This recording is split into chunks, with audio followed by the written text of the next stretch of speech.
मराठवाड़ा के लिए ये लिबरेशन डे ये मनाया जाता है और आज ही के दिन हमको लिबर्टी मिली।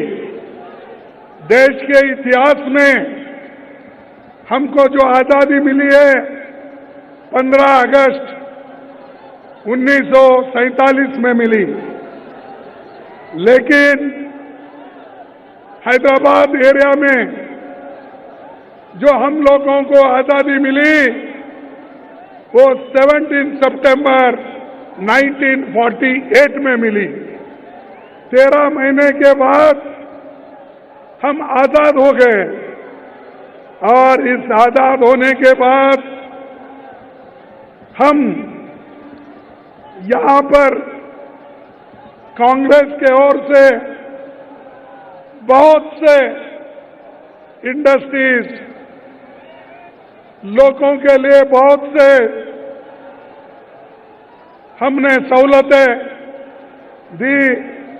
पंडित जवाहरलाल नेहरू जी, वल्लभ भाई पटेल जी, कांग्रेस के सभी नेता लोग यहां पर अपना मेहनत करके इस एरिया के लोगों को कांग्रेस पार्टी ने दिलाया। आज अभी श्रीमती सोनिया गांधी जी एक योजना उन्होंने घोषित किया, वो महालक्ष्मी योजना, और मुझे पीसीसी के अध्यक्ष और सीएलपी के लीडर इन्होंने ये कहा है कि रैयत भरोसा हर रैयत को 15,000 रुपए पर एकड़ और टेनेंट को 12,000 रुपए,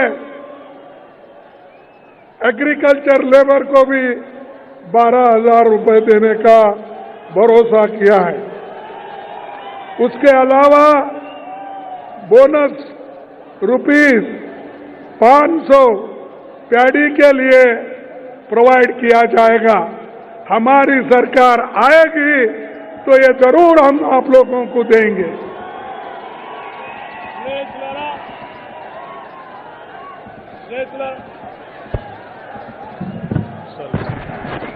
స్నేహితులారా, పెద్దల మల్లికార్జున్ ఖర్గే గారు స్వయంగా ప్రకటించినటువంటి రైతు భరోసా తెలంగాణ రాష్ట్ర చరిత్రలో విప్లవాత్మకంగా మిగిలిపోయేటువంటి ఒక గొప్ప కార్యక్రమం. సంవత్సరానికి ఎకరానికి 15,000 రూపాయల లెక్క, ప్రతి ఏటా రైతుకి 15,000 రూపాయలు, పట్టదారులతో పాటు కౌలు రైతులకు కూడా ఇది వర్తించేటట్టుగా ప్రకటిస్తున్నామని పెద్దల మల్లికార్జున్ ఖర్గే గారు ప్రకటించారు. దానితో పాటు భూమి లేని నిరుపేద ప్రజలకి, రైతు కూలీలకి సంవత్సరానికి 12,000 రూపాయలు వారి అకౌంట్లోకి వచ్చేటట్టుగా ప్రకటిస్తా ఉన్నారు. అంతేకాదు, వరి పండించేటువంటి రైతులకి వరి పంటకి క్వింటాల్కి 500 రూపాయలు అదనంగా బోనస్ ని ప్రకటిస్తా ఉన్నారు.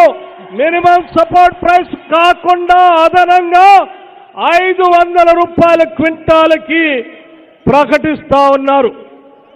బహుశా తెలంగాణ రాష్ట్ర చరిత్రలో నభూతో నా భవిష్యత్ పెద్దల మల్లికార్జున్ ఖర్గే గారికి యావత్ రైతాంగ సోదరులందరి తరఫున ప్రత్యేకంగా ధన్యవాదాలు తెలియజేస్తా ఉన్నాం.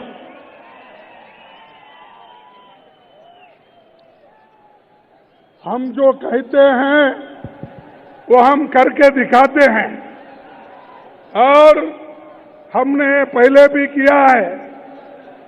जब हमारी सेंट्रल गवर्नमेंट थी, सोनिया गांधी जी ने मनरेगा का स्कीम लाया।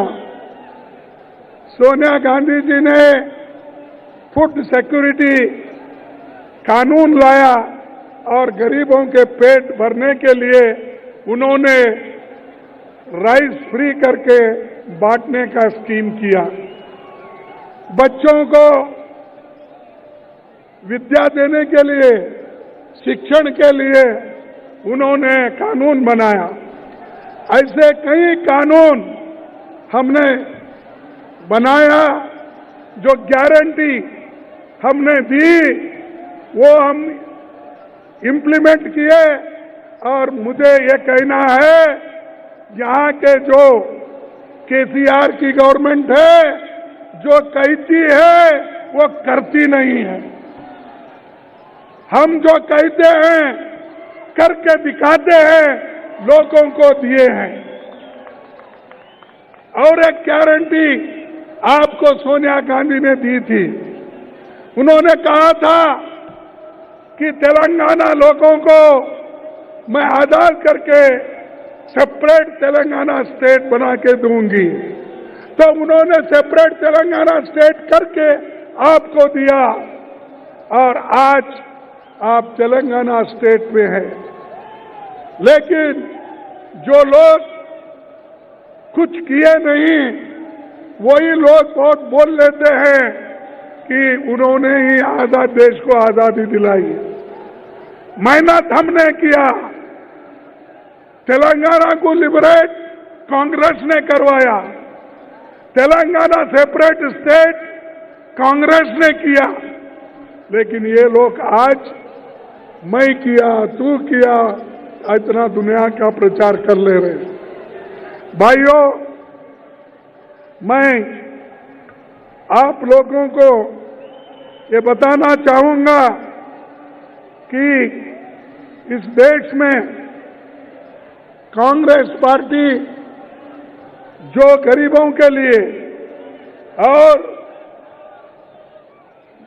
आदिवासियों के लिए, शेड्यूल कास्ट, शेड्यूल ट्राइब्स के लिए और गरीब जो रैयत है, किसान हैं, उनके लिए बहुत कुछ काम हमने किया। लेकिन आज हमारी मेहनत 10 साल फ्री फुकट में गई। 10 साल में हम जो अपेक्षा कर रहे थे कि कांग्रेस को इससे मदद मिलेगी, लेकिन हम वोट के लिए ये तेलंगाना नहीं किए। हम जनता के दुख और दर्द को समझकर उनके लिए ये तेलंगाना अगल करके दिया है। तो भाइयों, मैं आप सबसे एक बात पूछना चाहता हूं। देखिए, केसीआर ने इस स्टेट को दिवालापन पे लाया है, बैंकरप्सी पे लाया है। 2022-23 में आज जो कर्ज है 3,67,000 लाख करोड़ रुपए तक पहुंचा है। 3,66,000 तक पहुंचा है। जिस स्टेट में सरप्लस बजट था, पैसा ही पैसा था, उसको आज दिवालापन पे उन्होंने निकाला है।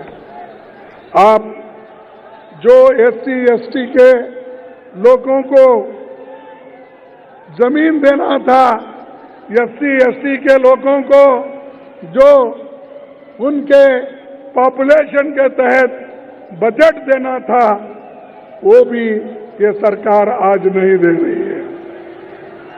और राष्ट्रीय मुद्दा, मैं ये कहना चाहता हूं कि ये जो बड़े बड़े पब्लिक सेक्टर्स, वो सभी एक तो मोदी बेच के खा रहे हैं, उनके दोस्तों को उन्होंने दे रहे हैं, और वो दोस्तों को बढ़ावा दे रहे हैं, और वो पैसे वाले बन रहे हैं। दूसरी तरफ जो केसीआर, दूसरी तरफ ये जो बड़े बड़े पब्लिक सेक्टर है, उसको धक्का दे रहे हैं। और आज मैं कहना चाहता हूं कि ये जो पब्लिक सेक्टर्स है, वो मुनाफे में चल रहे हैं, सिर्फ 1 या 2 नुकसान में है। लेकिन यहाँ की सरकार वो भी आहिस्ता आहिस्ता से नुकसान में पहुंचाने का काम कर रहे हैं। एक तरफ मोदी, एक तरफ केसीआर, ये दोनों मिल गए अंदर से। बाहर देखने के लिए अलग अलग है, लेकिन अंदर से मिलके है। एक अगर मैं ये कहूं कि केसीआर की जो पार्टी है ये तो बीजेपी की बी टीम है, और बीजेपी की बी टीम रहने की वजह से उनको वो मदद करते जा रही है। इसीलिए आपको बड़ा होशियारी के साथ काम करना है। और मैं ये कहता हूं कि पब्लिक सेक्टर में 2,50,000 रुपए फायदा है, लेकिन उसको घाटे में लाने की कोशिश सेंट्रल गवर्नमेंट कर रही है। दूसरी चीज, आज जो भगोड़े हैं, जो बड़े बड़े साहूकार हैं, वो लोग बैंक से कर्जा लेके भाग रहे। अब तक 40,000 करोड़ लोग 40,000 करोड़ रुपए लेकर इस मुल्क छोड़ के भाग गए हैं। ऐसे लोगों को केंद्र सरकार और राज्य सरकार मदद कर रही है। इसीलिए भाइयों, मैं आपको पूछना चाहता हूं, ये जो काम है, और ये पहले जो कहते थे कि हम बहुत कुछ गरीबों के लिए करेंगे, लेकिन इन्होंने कुछ नहीं किया। बड़े बड़े कंपनियां टैक्स चुरा रहे हैं, लेकिन गरीबों को तकलीफ वो लोग देते रह रहे हैं। मैं आपको एक बात पूछना चाहता हूं, मोदी जी ने अपने इलेक्शन में वायदा किया था, क्या वायदा किया था? हमारे युवाओं को 2-2 करोड़ नौकरियां दे दूं। क्या आपको 2 करोड़ नौकरियां मिले? नहीं मिले। तो मोदी झूठ बोल रहा है। अगर झूठ बोल रहा है तो आप और एक बात बताइए। उन्होंने ये कहा कि बाहर के देशों से काला धन लाकर हर एक को मैं 15-15 लाख रुपए देता हूं बोले। आपको मिला वो 15-15 लाख? नहीं मिला। या तो मुझे कहना पड़ता है, या तो मोदी झूठ बोल रहा है या आप झूठ बोल रहे हैं। मोदी झूठ बोल रहा है। अरे ऐसा जो है 140 करोड़ का नेता मेरे सिवाय कोई नहीं है। मैं बहुत देश के लिए काम करता हूं। बोलने वाला व्यक्ति झूठ बोलता है? नहीं। देख क्यों? वोट लेने के लिए मोदी भी झूठ बोलते हैं, केसीआर भी झूठ बोलते हैं। उन्होंने भी धोखा दिया और इन्होंने भी धोखा दिया। इसीलिए आप होशियारी के साथ आपको काम करना है। और आने वाले चुनाव में एक बात को आप याद रखना चाहिए कि लाल बहादुर शास्त्री जी एक बात करे थे। उन्होंने हैदराबाद में एक बात की, एक चुप बैठो, अगर किसी को सुनना नहीं है तो बाहर जाओ। Don't shout like that. Lal Bahadur Shastri ji ने एक बात उन्होंने कही थी, जो हवाई जहाज में हमें पाकिस्तान के खिलाफ इस्तेमाल करने पड़े हैं, वो अगर हम पिछले 7-8 सालों में न बनाते तो बड़ी परेशानी आती। आजादी के बाद देश ने बहुत प्रगति का 200 सालों में अंग्रेज राज में जो बातें नहीं हुई वो हमने 10-12 सालों में देश के लिए किया। आज हवाई जहाज और मोटर गाड़ियां बन रही है, नए बांध, नई नहरें बन रही है, अस्पताल, स्कूल और सड़कों बन रहे हैं, IIM, IT। ये बातें लाल बहादुर शास्त्री जी ने कहा। हम जहाज बना रहे और हम बड़े बड़े इंस्टीट्यूशन बना रहे, तो ये लाल बहादुर शास्त्री जी के हैं।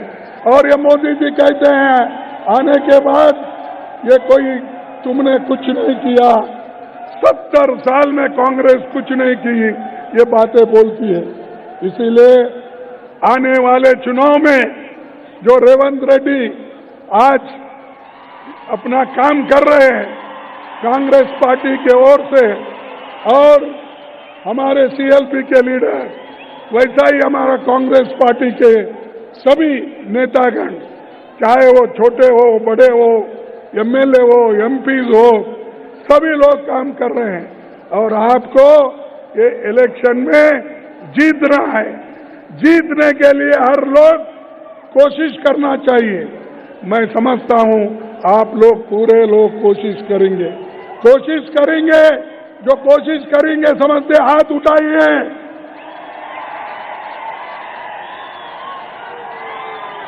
ये देखिए, ये आपका जोश है। इस जोश को देखने के बाद मुझे ये मालूम हुआ, मुझे ये विश्वास हुआ, आप कांग्रेस पार्टी को, उसके सरकार को जरूर वापस लाएंगे और कांग्रेस पार्टी की सरकार यहां बनेगी। तो भाइयों, मैं